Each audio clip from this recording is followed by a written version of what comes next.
Welcome friends, SSC GD 2025 की vacancies announce हो चुकी हैं, जिसका ऑफिशियल नोटिफिकेशन एसएससी की ऑफिशियल वेबसाइट ssc.gov.in पर उपलब्ध है, जिसकी कंप्लीट डिटेल्स हम इस वीडियो में डिस्कस करेंगे। तो फ्रेंड्स, वीडियो में आगे बढ़ने से पहले जिन्होंने अभी तक चैनल को सब्सक्राइब नहीं किया है वो फ्रेंड्स चैनल को सब्सक्राइब कर लेंगे।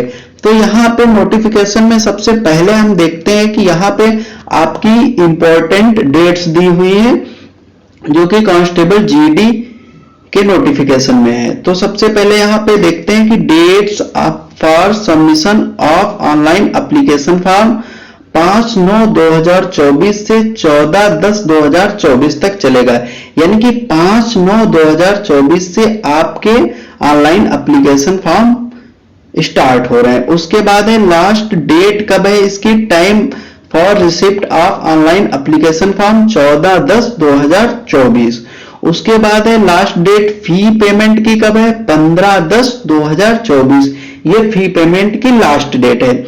उसके बाद आपकी करेक्शन विंडो कब से कब तक खुलेगी, 5/11/2024 से 7/11/2024 तक, यानी 5 से 7 तक आपकी करेक्शन विंडो ओपन होगी। उसके बाद आपकी tentative computer based examination date दी गई है कि जनवरी-फरवरी में आपका एग्जाम कंडक्ट कराया जाएगा, जनवरी-फरवरी 2025 में। ठीक है फ्रेंड्स, उसके बाद में हम आगे बढ़ते हैं। यहाँ पे बताया गया है कि जो है आपका computer based examination CBE will be conducted by the commission in English, Hindi and in 13 regional language, यानी कि आपका जो एग्जाम है वो कमीशन कंडक्ट करवाएगा इंग्लिश, हिंदी और 13 रीजनल लैंग्वेज में। यहाँ पे आप समझ पा रहे होंगे। और इसका कंप्लीट प्रोसेस क्या रहेगा ये आप लोगों को बता रहा हूं कि सबसे पहले तो आपका यहाँ पे एग्जाम होगा CBE कंप्यूटर बेस्ड एग्जामिनेशन। उसके बाद आपका होता है फिजिकल स्टैंडर्ड टेस्ट जिसे हम PST बोलते हैं। उसके बाद आपका होगा फिजिकल एफिशिएंसी टेस्ट जिसे PET के नाम से जाना जाता है। उसके बाद आपका होता है डिटेल्ड मेडिकल एग्जामिनेशन यानी कि DME। उसके बाद होता है आपका रिव्यू मेडिकल एग्जामिनेशन यानी कि RME। उसके बाद फिर लास्ट में होता है डॉक्यूमेंट वेरिफिकेशन और आपको ज्वाइनिंग लेटर दे दिया जाता है। ठीक है फ्रेंड्स, और फिर आगे बढ़ते हैं। यहाँ पे कलेक्शन ऑफ रिक्वायर्ड ये सारा कुछ एलिजिबिलिटी वाला दिया गया है। ठीक है, फिर आगे बढ़ते हैं, सारा यही बताया गया। उसके बाद हम यहाँ पे आते हैं तो देखते हैं कि पे स्केल, पे लेवल बताया गया है। तो पे लेवल देखते हैं, इसमें 2 टाइप के पे लेवल की जॉब है आपके लिए।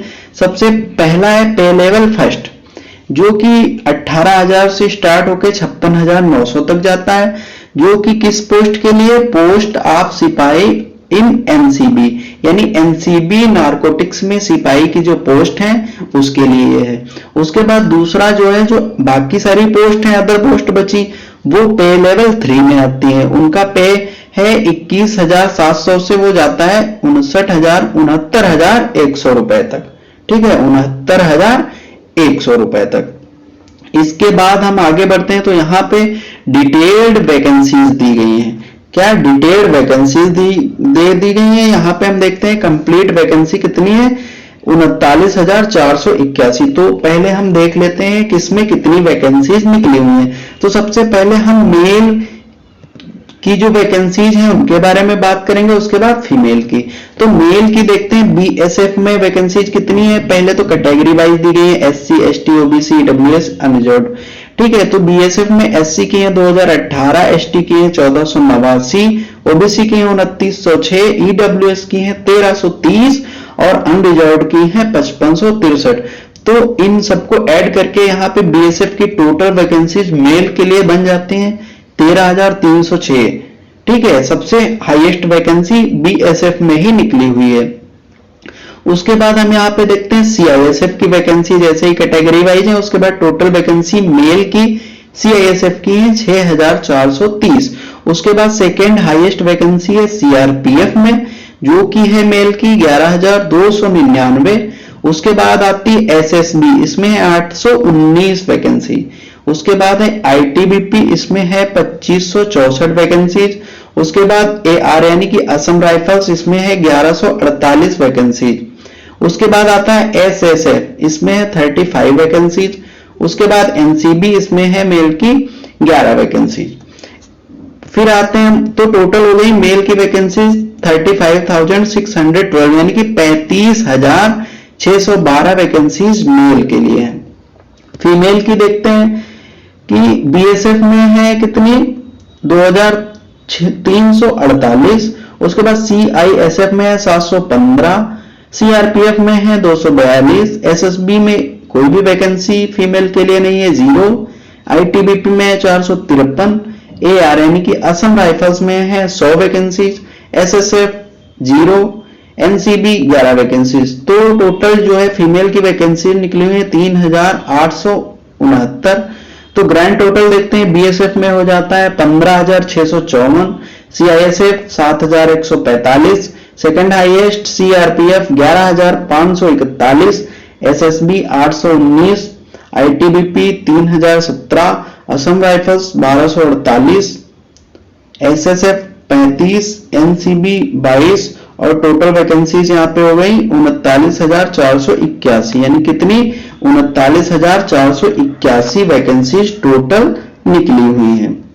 उसके बाद हम आते हैं 10% जो रिजर्वेशन है, यहाँ पे बताया गया है कि एक्स सर्विसमैन, ठीक है, आगे फिर इसी टाइप से दिया गया है। फिर आगे हम जब बढ़ते हैं तो बताया गया कि नेशनलिटी के बारे में बताया गया है कि जो है सिटीजन ऑफ इंडिया होना चाहिए। यहाँ पे देखिए, आप देख सकते हैं कि must be citizen of India. उसके बाद एज लिमिट आपकी बताई गई, एज क्या है, तो एज देखते हैं, क्रूशियल डेट जो है फिक्स की गई है, कब काउंट होगी आपकी, 1 जनवरी 2025 को आपकी एज काउंट की जाएगी।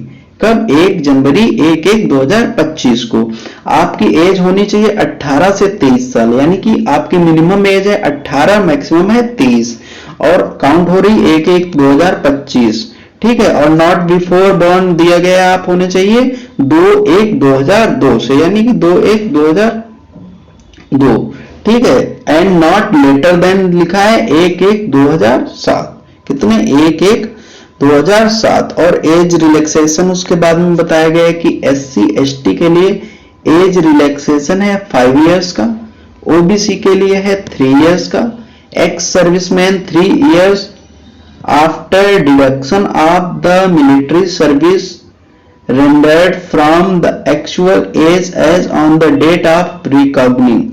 उसके बाद children's and dependents of victims killed in the 1984 riots of communal riots of 2002 in Gujarat, unreserved EWS की है 5 years। तो ये आपका एज रिलैक्सेशन वाला हो गया। उसके बाद फिर ये 8 इयर्स दिया गया, फिर 10 इयर्स ये एक और बताया गया है। उसके बाद हम ये DOB फिक्स्ड, ये सारा कुछ देख सकते हैं, यहाँ पे दिया गया है।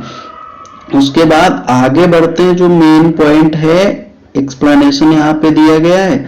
उसके बाद फिर हम आगे बढ़ते हैं, यहाँ पे टेरिटोरियल आर्मी और इनके सबके बारे में बताया गया है कि इसको कितना मिलेगा, और चिल्ड्रंस मीन्स ये सारा कुछ बताया गया है रिलैक्सेशन के बारे में। फिर ये सर्टिफिकेट जो है SC ST OBC और EWS ये सारा कुछ है क्रूशियल डेट से आपका पहले बना होना चाहिए, जो है जो इसकी लास्ट डेट होती है उससे पहले आपका बना होना चाहिए, ठीक है। जो क्रूशियल डेट और यहाँ पे दिया गया है कि ऑनलाइन एप्लीकेशन फॉर्म की लास्ट डेट 14/10/2024 है, तो यही क्लोजिंग डेट फॉर रिसिप्ट है और यही क्रूशियल डेट है किसकी, SC ST OBC EWS certificate बनवाने की, यानी कि 14/10/2024 से पहले आपका सर्टिफिकेट पहले का बना होना चाहिए, तब तक बनवा लें आप, अभी टाइम है आपके पास, आप लोग बनवा सकते हैं। उसके बाद एजुकेशन क्वालिफिकेशन दी गई है, तो आपको पता होगा एजुकेशन क्वालिफिकेशन होती है, यहाँ पे दिया गया है the candidate must have passed the matriculation or 10th class examination from a recognized board or university as on before the cutoff date, that is 1/1/2025 से पहले आपका 10th कंप्लीट होना चाहिए, यानी कि हाई स्कूल, यानी कि 10th इसकी जो है वो क्वालिफिकेशन है, 10th क्लास, ठीक है, वाले सारे बच्चे भर सकते हैं। उसके बाद एनसीसी का जो है बताया गया कि NCC C certificate 5% maximum mark का रिलैक्सेशन मिलता है, इसमें बोनस मार्क्स मिलते हैं, और एनसीसी बी के 3% और एनसीसी ए के 2% मैक्सिमम बोनस मार्क आपको दिए जाते हैं। और क्रूशियल डेट आपको यहाँ पे बता दी गई सर्टिफिकेट की, एनसीसी की 1/1/2024 25 1/1/2025 तक आपका जो है इशू होना चाहिए। उसके बाद अप्लाई करने के बारे में आपको यहाँ पे बताया गया है, सबसे पहले आपको OTR करना है, उसके बाद आप अपना फॉर्म अप्लाई कर पाएंगे। सबसे पहले आप OTR करेंगे, उसके बाद फॉर्म अप्लाई करेंगे। उसके बाद सिग्नेचर अपलोड का बताया गया कि JPEG और JPG फॉर्मेट में हो 10 to 20 KB में, 10 से 20 KB में, और जिसकी 6 सेंटीमीटर विड्थ और 2 सेंटीमीटर हाइट होनी चाहिए, ठीक है। और रेजोल्यूशन आपका 300 DPI होना चाहिए, कितना 300 DPI, ये सारा कुछ उसके बारे में बताया गया। उसके बाद आपकी लास्ट डेट फिर से बताइए 14/10/2024 यहाँ पे लिखी हुई है। फिर आप सारा कुछ कैसे कर सकते हैं, उसके बाद प्रीव्यू और प्रिंट ऑप्शन आता है, प्रीव्यू कर सकते हैं। उसके बाद यहाँ पे मेन देखिए आपकी एप्लीकेशन फीस बताई गई कितनी है, फी पेबल ₹100, यानी कि 100 रुपए आपकी फीस लगेगी फॉर्म अप्लाई करने की, कितनी 100 रुपए, ठीक है। उसके बाद आप भीम ऐप और UPI नेट बैंकिंग, इनसे सबसे आप अपना फी पेमेंट कर सकते हैं। और करेक्शन विंडो यहाँ पे बताया गया 5/11 से 7/11 तक, जो कि हमने आपको भी ऊपर बताया था, वो खुलेगी, ठीक है। फिर आगे बढ़ते आते हैं, यहाँ पे सारा कुछ सेंटर के बारे में बताया गया। एग्जामिनेशन जो सेंटर है वो सारे कौन कौन से बनाए गए हैं आप यहाँ पे देख सकते हैं, हर रीजन के अलग अलग हैं, जिस रीजन से आप हैं वहां के देख सकते हैं एग्जामिनेशन सेंटर, उसी के अकॉर्डिंग भरा जाएगा। उसके बाद आप कंप्यूटर बेस्ड जो एग्जामिनेशन होगा उसका सिलेबस देख लीजिए कैसे क्या आएगा। यहाँ पे दिया है computer based examination will consist one objective type paper containing 80 questions carrying 2 marks each with following composition, यानी कि आपका 80 क्वेश्चन का एग्जाम पेपर आएगा और सारे क्वेश्चन के मार्क्स आपके 2-2 मार्क्स के सारे क्वेश्चन होंगे। तो इसमें सब्जेक्ट कौन कौन से आएंगे, एक तो part A general intelligence and reasoning, दूसरा आएगा पार्ट बी C-D, बी आएगा general knowledge and general awareness, part C में है एलिमेंट्री मैथमेटिक्स और पार्ट डी में है इंग्लिश या हिंदी, ठीक है, इंग्लिश एंड हिंदी जो आप लेना चाहें, ठीक है। तो जो जनरल इंटेलिजेंस और सभी जो होंगे वो 20-20 क्वेश्चन आएंगे और वो होंगे, क्योंकि ईच क्वेश्चन 2 मार्क्स का है तो मैक्सिमम मार्क्स 40-40, यानी कि रीजनिंग आएगी 20 नंबर ऑफ क्वेश्चंस 40 मार्क्स, फिर आएगा general knowledge 20 number of questions 40 marks, फिर आएगा elementary mathematics 20 number of questions 40 marks, फिर आएगा हिंदी या इंग्लिश 40 मार्क्स का 20 नंबर ऑफ क्वेश्चंस, और टाइम आपका 1 घंटा यानी कि 60 मिनट अलॉट किया गया। कितना टाइम रहेगा एग्जाम का आपका 60 मिनट 80 क्वेश्चंस, ठीक है फ्रेंड्स, और सारे 20-20 क्वेश्चंस 2 मार्क्स के रहेंगे। और यहाँ पे आप देख सकते हैं आपका डिटेल सिलेबस भी दिया गया है। सबसे पहले यहाँ पे देखिए आपका रीजनिंग का दिया गया, उसके बाद जनरल नॉलेज यानी जनरल अवेयरनेस, फिर एलिमेंट्री मैथमेटिक्स इसमें आएगा आपका एलिमेंट्री मैथमेटिक्स, ठीक है, यहाँ पे एडवांस नहीं होता है, एलिमेंट्री होता है। उसके बाद है इंग्लिश या हिंदी, जो आप सेलेक्ट करेंगे वो वाला सिलेबस। उसके बाद पीटी के बारे में बताया गया है, और फिर उसके बाद इवेंट बताया गया आपका जो है पीटी उसका होता है, उसमें देखिए मेल का जो है 5 किलोमीटर कितनी जो रेस होती है, सबसे पहले उसमें 5 किलोमीटर 24 मिनट में होता है, और फीमेल का 1.6 किलोमीटर दौड़ना होता है 8.5 मिनट में, ठीक है रेस। ये for candidates other than those belonging to the Ladakh, जो लद्दाख के नहीं है, और नॉर्मल कैंडिडेट के लिए। और जो कैंडिडेट लद्दाख के हैं उनमें मेल की जो है रेस होती है 1.6 किलोमीटर 7 मिनट में, और फीमेल 800 मीटर दौड़ना पड़ता है 5 मिनट में, ठीक है फ्रेंड्स। ये यहाँ पे जो है रेस के बारे में बताया गया है कितने देर में होता है। और फिर पीएचटी का देख लेते हैं। पीएचटी के लिए हाइट चाहिए होती है, मेल की है 170 सेंटीमीटर और फीमेल की 157 सेंटीमीटर, ठीक है, 170 सेंटीमीटर मेल की हाइट और फीमेल की 157 सेंटीमीटर। फिर है यहाँ पे रिलैक्सेशन हाइट का दिया गया है, मेल के लिए भी फीमेल के लिए भी। All candidates belonging scheduled tribes इनके लिए दिया गया 162.5 ही और फीमेल का 150। फिर जो है trips candidate north eastern state है, इनकी 157 मेल की और 147.5 फीमेल की। ऐसे ही यहाँ पे लेफ्ट विंग और फिर सारे दिए गए हैं जिनको एज उसमें हाइट में रिलैक्सेशन। फिर आगे ऐसे आप देख सकते हैं। फिर चेस्ट का देखें, मेल कैंडिडेट की चेस्ट होनी चाहिए अनएक्सपेंडेड यानी कि 80 सेंटीमीटर बिना फुलाए और मिनिमम एक्सपेंशन कितना 5 सेंटीमीटर यानी कि फुलाने के बाद आपकी 85 होनी चाहिए, जितनी आपकी नॉर्मल है 80 से कम नहीं होनी चाहिए। उसके बाद आप फुलाने पे 5 सेंटीमीटर उसको एक्सपेंड करना होता है। उसके बाद रिलैक्सेशन वाली कैटेगरीज दी गई हैं और फिर वेट आपकी हाइट के अकॉर्डिंग यहाँ पे दिया गया है कि इसमें कितना होना चाहिए। ठीक है फ्रेंड्स, और उसके आगे हम देख लेते हैं कुछ। फिर वही मेडिकल एग्जामिनेशन और वैलिड सर्टिफिकेट, ये सारा कुछ बताया गया है। उसके बाद एडमिशन टू एग्जामिनेशन, और ये देखिए यहाँ पे फिर क्या है, आपकी जो आईडीज है Aadhaar card, voter card, PAN card, ये सारा कुछ बताया गया है। फिर सिलेक्शन के लिए अनरिजर्व 30% और EWS OBC 25 और ऑल कैटेगरीज 20% मिनिमम मार्क्स होने चाहिए, ये सारा कुछ बताया गया। फिर कोड दिए गए, यहाँ से आप कोड देख सकते हैं कि BSF का कोड होता है A, CISF code B, CRPF code C, SSB code D, ITBP code E, Assam rifles code F, NCB code G, SSF code H होता है। ये सारे कोड आप ध्यान में रखेंगे क्योंकि ये आपको फॉर्म में भरना होता है। ठीक है, ये आपको फॉर्म में भरना पड़ेगा।